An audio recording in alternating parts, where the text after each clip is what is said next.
আসসালামু আলাইকুম, সবাই কেমন আছেন? আশা করি ভালো আছেন। আজকে আবার ছাদে চলে আসলাম এবছরের শেষ ড্রাগন ফল হারভেস্ট করার জন্য। তো গাছে মাত্র 3টা ড্রাগন ফল আছে আর 3টার আকার বেশ বড়। মাশাআল্লাহ, এত সুন্দর হয়েছে।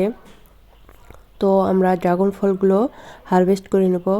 আর এটা এত বড় ছিল যে হাত দিয়ে পারা যাচ্ছিল না। তো কাঁটা দিয়ে কাটতে চাচ্ছিল, সেটাও হচ্ছিল না। শেষ পর্যন্ত আমাদের পুরো ডালটাই কেটে দিতে হয়েছে। তো এবছরের এটাই শেষ ড্রাগন, আর এবছর আর আসবে না, আবার নতুন করে সামনের বছর পাওয়া যাবে। ড্রাগন ফলকে অনেক মিস করব, যেহেতু আর পাবো না এখন। তো এই ডালটা পুরোটাই কেটে দিতে হয়েছে। আর এটার ওজন প্রায় 700 গ্রামের মতো হবে। যখন আমি হাতে নিলাম ড্রাগন ফলটা বুঝতে পারলাম অনেক ওজন। পরে ওজন করে দেখেছি 700 গ্রাম। আর অবাক করার বিষয় হলো কোনো রকম মেডিসিন দেওয়া ছাড়াই এত বড় হয়েছে। হয়তো শেষের দিকে যেহেতু গাছে কম ড্রাগন ফল আছে, সেহেতু আকার অনেক বড় হয়েছে। এ পাশে একটা আছে, এটাও বেশ বড়। এগুলো ঢেকে দেওয়া হয়েছে যেহেতু পাকিয়ে খেয়ে ফেলে।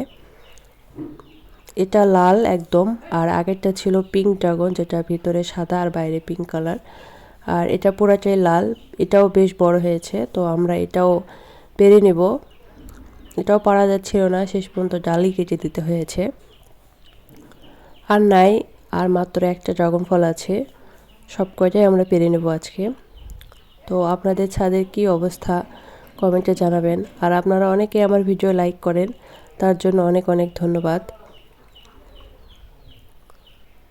তো আর একটা মাত্র আছে, ওই ড্রাগন ফলটা আমরা পেরে নেব। যেহেতু শীত পড়তে শুরু করেছে, আর ড্রাগন ফলের সব ডালগুলো আমরা ছাঁটাই করে দিয়েছি, ওগুলো থেকে চারা তৈরি করব। এই যে এই পাশে একটা আছে, এটাও এখন আমরা পেরে নেব। এটাও লাল, বাইরে লাল ভিতরে লাল। ড্রাগন ফলগুলো খেতে খুব মিষ্টি হয়েছে। আমাদের সব ড্রাগন পাড়া শেষ আজকে এ পর্যন্তই। সবাই ভালো থাকবেন। আল্লাহ হাফেজ।